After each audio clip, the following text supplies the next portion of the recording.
Bonjour à tous et bienvenue à notre programme L'Histoire d'un sage qui consiste à nous faire découvrir la vie de nos ancêtres et les rabbanim qui vivaient à l'époque de la Mishnah et de la Gemara.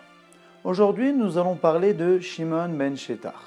Shimon ben Shetach se situe lors du deuxième Beth Amikdash, après la période de Hanouka, en moins 100 de l'ère vulgaire. Avant de parler de Shimon ben Shetach, d'abord nous devons parler de la sœur de Shimon ben Shetach. Pourquoi ? Puisqu'en fait, la sœur de Shimon ben Shetach était la reine Shlom Tzion, ou d'après certains, Alexandra. Elle était mariée au roi Yanaï, Yanaï étant le fils de Yochanan Kohen Gadol, celui dont nous avons raconté l'histoire dans la vidéo précédente. Et comme nous l'avons déjà dit, Yochanan Kohen Gadol et ses enfants sont devenus des Tzdukim, des Sadduciens, des réformés de l'époque, des Juifs qui voulaient interpréter la Torah écrite sans la Torah orale et du coup de faire leur mitzvot à leur manière. Lors du deuxième temple, il y avait une guerre constante entre les Tzdukim, ces Sadduciens, et les Juifs qui voulaient faire la Torah comme il fallait, ce sont les Proshim.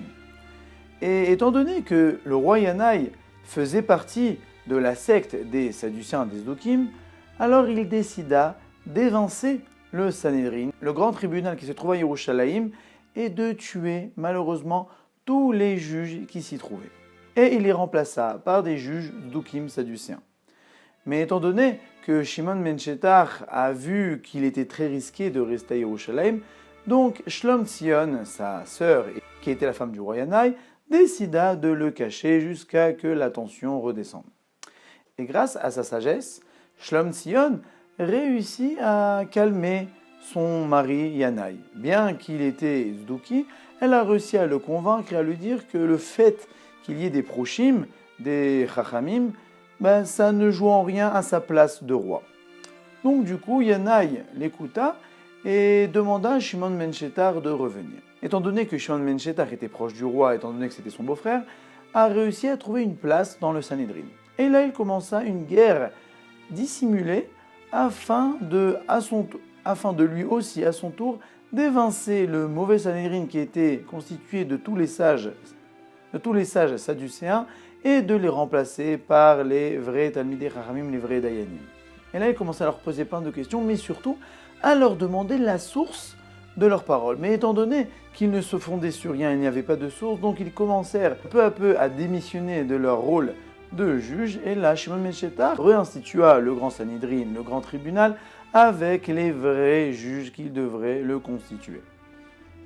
Mais Shimon ben Shetach, dans sa quête de faire renaître la Torah, ne s'arrêta pas là. Il institua que dans chaque village, il devait y avoir un rav, un melamed ou un enseignant qui devait enseigner aux plus jeunes enfants les bases de la Torah. Mais étant donné que cette génération a été guidée par les Sadducéens, alors là, il devait leur réinculquer les vraies valeurs de la Torah et il s'en assura que pour toutes les générations à venir, il devait être ainsi. C'est pour cela qu'il institua les premiers Chedarim, les premiers Talmudei Torah à l'âge de 6-7 ans.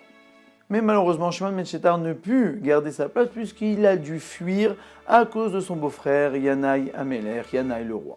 Pourquoi ? Puisqu'un jour, il y a eu 300 Nézirim qui sont arrivés à Yerushalayim. Les Nézirim sont des personnes qui ont fait le vœu de s'abstenir de boire toute boisson à base de vin et tout aliment à base de raisin, mais aussi de ne pas s'impurifier pour les morts et de laisser pousser leurs cheveux. À la fin de la période, ils devaient amener un sacrifice. Mais lorsque ces 300 Nézirim sont arrivés à Yerushalayim, le problème était qu'ils n'avaient pas assez d'argent pour que chacun puisse amener ses sacrifices. Et là, Shimon ben Shetach a dit au roi Yanaï, regarde, il y en a 300, toi tu prends 150 à ta charge, moi j'en prends 150 à ma charge. Et là, Yanaï Amelech a dit, marché conclu, et là il paya les sacrifices des 150 Nézirim qu'il a pris sur lui. Mais de son côté, Shimon ben Shetach a tenu son engagement d'une autre manière. Grâce à sa sagesse, il a réussi à annuler rétroactivement le vœu que ces Nézirim ont fait, de telle manière qu'ils n'étaient plus Nézirim et ils ne devaient plus amener des sacrifices. Et donc du coup, à sa manière, lui aussi a contribué au sacrifice de ces Nézirim. Mais le problème était qu'une personne malveillante a répété cela à Yanaï et lui a dit « Regarde, il n'a pas tenu son marché ». Mais là, le roi Yanaï rentre dans une telle colère que Shimon ben Shetach n'a plus eu le choix de devoir fuir. Il s'enfuya et pour se nourrir a commencé à travailler dans le lin. Il devait porter beaucoup de lin, si bien que ses élèves lui ont acheté un âne. Mais lorsqu'ils lui ont acheté un âne, Baruch Hashem, que se passe-t-il ?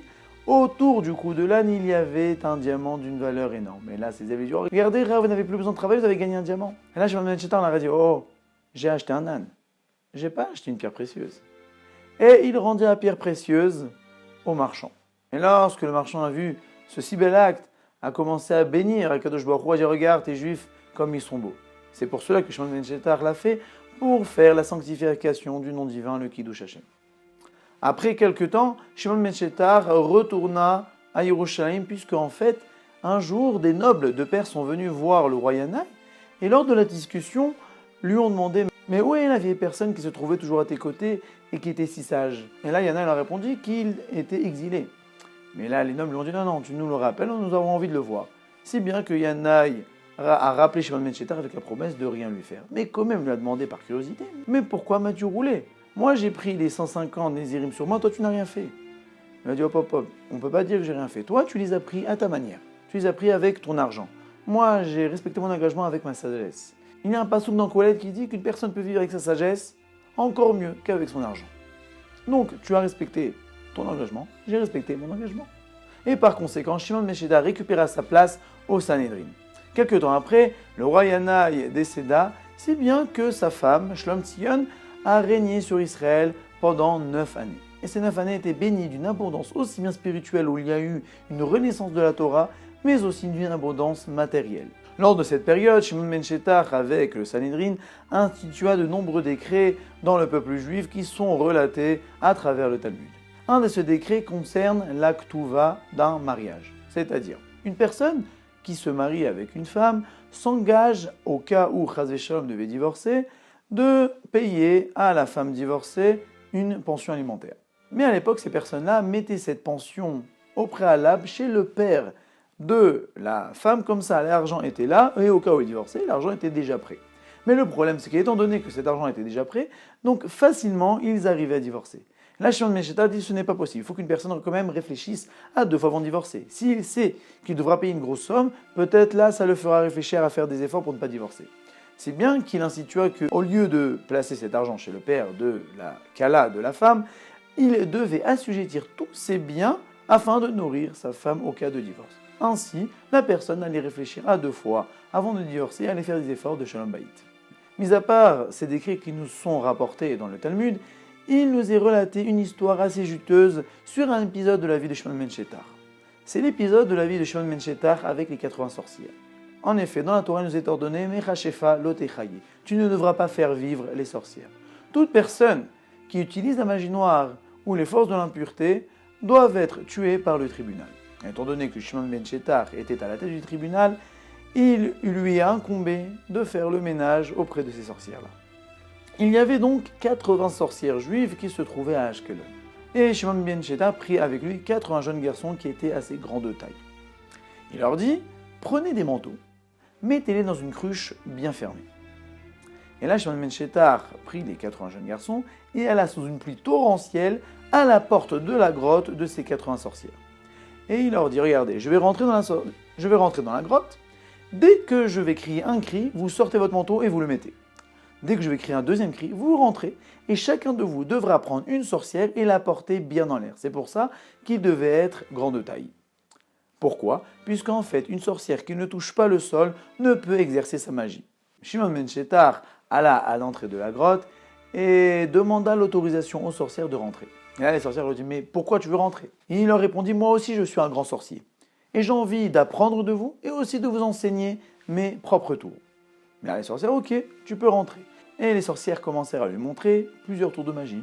Une fille apparaît du pain, d'autres de la viande et ainsi de suite.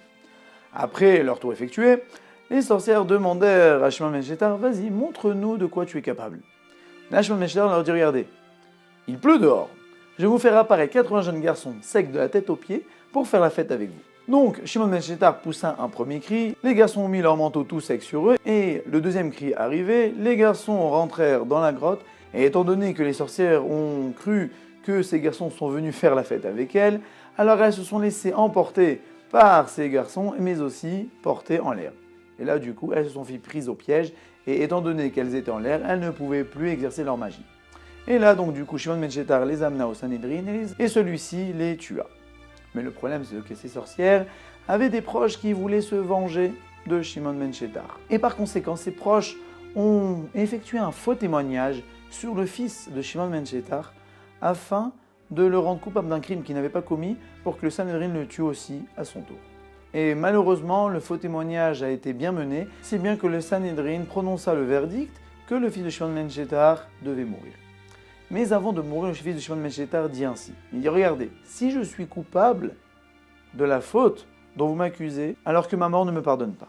Par contre, si je n'ai pas effectué ce crime-là, que ma mort soit sur les épaules de ceux qui ont provoqué cette mort-là. » Et là, les faux témoins ont commencé à avoir peur.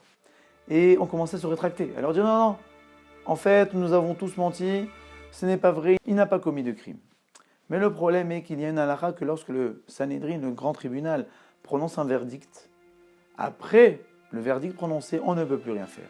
Si bien que le fils de Shimon ben Shétar a été mis à mort à tort.